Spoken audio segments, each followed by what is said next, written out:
Hello, this is Julian with Coffee Reviews, and today we will be reviewing the Caballero wash processed Honduras from Tim Wendelboe. There's the bag right there. And Tim Wendelboe, based out of Oslo, Norway. And they're a coffee roaster that's appeared on this channel on numerous occasions, including most recently when we reviewed their Echemo, a wash processed Ethiopian coffee. And in that review, I mentioned that there was a coffee that prompted that purchase, and that is this coffee right here, as this one is a Honduran SL28 from a very reputable coffee roaster. So that certainly caught my interest, and I'm definitely looking forward to discussing this one, as this right here is day 40.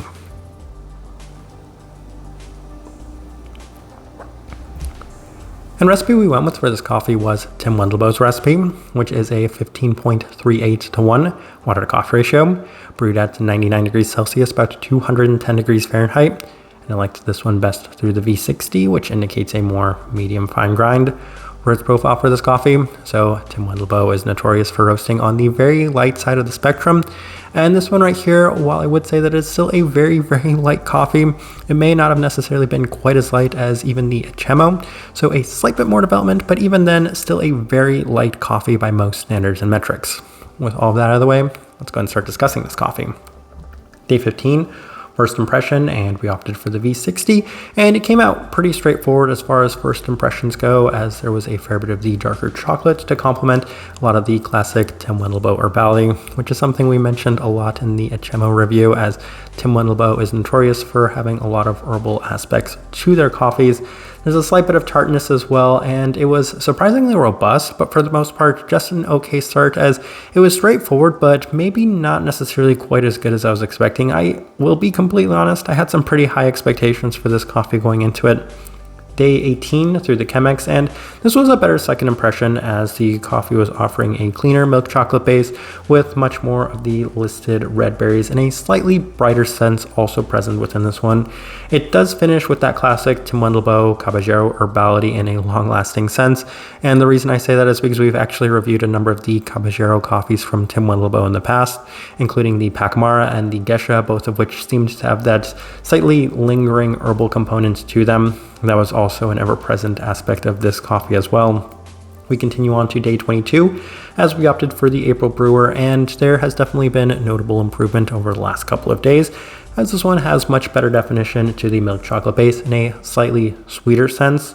Cup continues to feel pretty straightforward, as it's offering a fun berry brightness and much more of that trademark herbality, all within improving clarity each day. So I was really enjoying this coffee more and more each time I tried it. And I think the big lesson to be learned on this one is that starting in at the day 15 mark was probably a little too early to start it, as I would continue to see improvement in terms of the definition for this coffee going forward. Once again, on day 24, we noted that there's been excellent clarity to the cup with some really nice structure, as we opted for the V60 on this day. Listed chocolate aspect with plenty of the lingering herbality as well. Brightness is present within the finish, but the entirety of this brew seems to focus a little bit more on that chocolate aspect once again, as that base really seems to kind of encapsulate a lot of the characteristics. So which one for me is seeming to dominate this coffee more, the Origin or the SL28? For me, I would say that the Origin is actually taking a little bit of precedent within this one. Day 27 through the Chemex with Tim Wendelboe's recipe, and it's continuing to improve as it's achieving a very high level of clarity, and the definition of the listed chocolate and red berries continue to be one of the themes within this one. The entirety of it is encompassed by that base, that chocolate base, but it is complemented well by those subtle red fruit components, all with a slightly toned down herbality with still a fair bit of brightness in this one right here with the Chemex. Day 30, back through the V60 with Tim Wendelboe's recipe, and it's continuing to improve, as every single time I brewed it, I said I'm getting a little bit more structure, I'm getting a little bit more definition, I'm getting a little bit more clarity to this cup, as it is once again well defined by the wonderful chocolate base, followed by the Kenyan-like red berries and a cooling herbal sensation. So I would say that this cup is very pretty, mostly because of just how well structured it is. You know exactly what you're going to be experiencing each time you drink it. You're like chocolate right off the bat, some kind of subtle red fruits, and then in addition to that, lingering herbal finish to the cup as well. Day 34 through the Chemex with the same adjustments, and this is what I noted, that I had a very slight preference towards the V60, and this was the kind of trade-off that I noticed for it. The Chemex seemed to give it a slight bit more definition, a slight bit more structure, and a slight bit more clarity, but I said this coffee is already clean enough as it is that wasn't necessarily something that I wanted to prioritize within this one. I wanted to kind of focus and emphasize a lot more of the sweetness, as the V60 was bringing out a little bit more sweetness within this coffee. And given that this coffee was not necessarily the most intense or sweet coffee to begin with, a lot of the characteristics were a little bit more subtle and delicate with the exception of the chocolate. I said, let's prioritize and emphasize a lot more of the sweeter characteristics of this one, as there's still brightness, it's still nice, but once again, I seemed to lean a little bit more towards getting a bit more sweetness from it. As on day 37, we tried one more time through the V60, and it continues to remain very pretty with nice structure and definition to the chocolate base, with the red berries also present as the cup is cooling down. There has been plenty of consistency to the cup, and the only very minor differences we noticed were when we were adjusting brew methods, and even then those differences were very minimal. All right, let's go ahead and put up the tasting wheel so you can see what we're getting. And we have quite a few level 4s. So let's go through this real quick. And we'll start with the body at a level 4. So that one right there, I think should have been expected going into this coffee, given that we're working with an SL28, which typically tends to have that juicy canyon-like body to begin with, and an origin that in general seems to offer a little bit more body. So seeing it score at that level 4 isn't really surprising. And given that I was making this tasting wheel side by side with the Achemo, I said, wow, this one has so much more body than that one. Even if we were, we'll just say definitely on the higher side of the body, level 4 definitely seems like a good spot for that. Cleanliness, level 4. So I would say that even when this one had such wonderful and great structure to it, there were times where I was saying, I think I liked the clarity of this coffee a slight bit more than even the Achemo, which I think in theory should have been the much cleaner coffee. I would say that they were actually side by side, so that's massive credits to Tim Wendelboe for offering such a wonderfully clean and well-defined coffee. As once again, that's typically how I describe their coffees. They're just very pretty, they're very well articulated, and this is another example of that. Finish, level 4.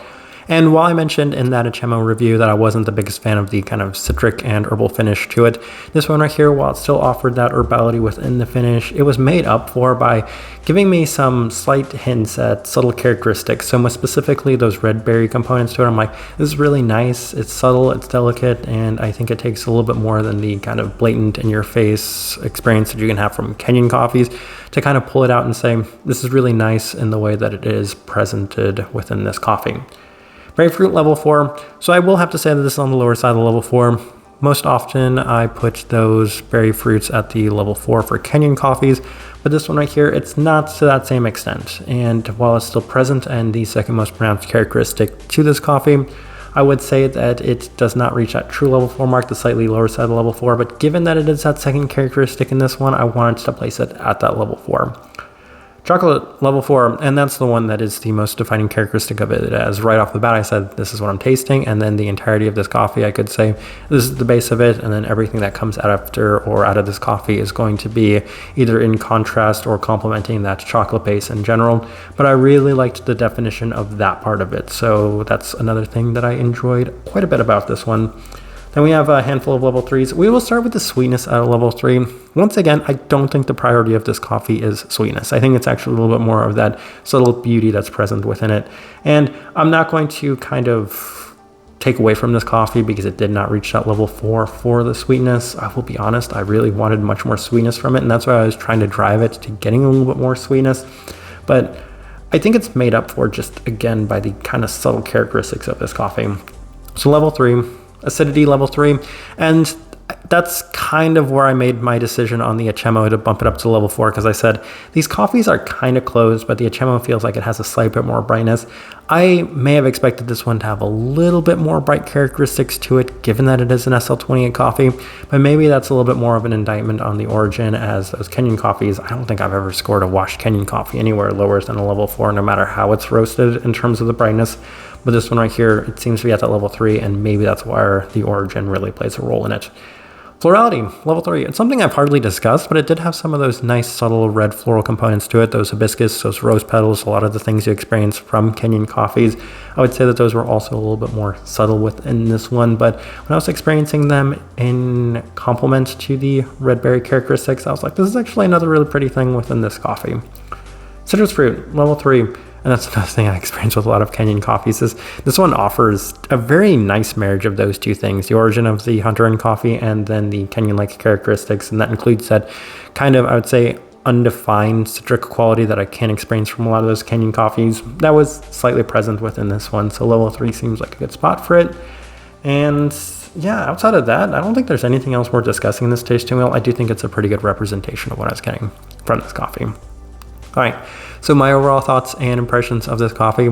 I feel like it's very easy for me to say that this one was just not necessarily my type of coffee to begin with. But the main reason I wanted to review this one so much was because I was much more curious to see what would take priority. Would it be the origin or would it be the varietal? And it seems like they were kind of mixed well in a nice way, as it offered a fair bit of both, and I could really see how both of them came into play within this coffee. What I found so interesting was reading Tim Wendelboe's write-up on this coffee, as it didn't sound like they were overly enthused about the way that it turned out.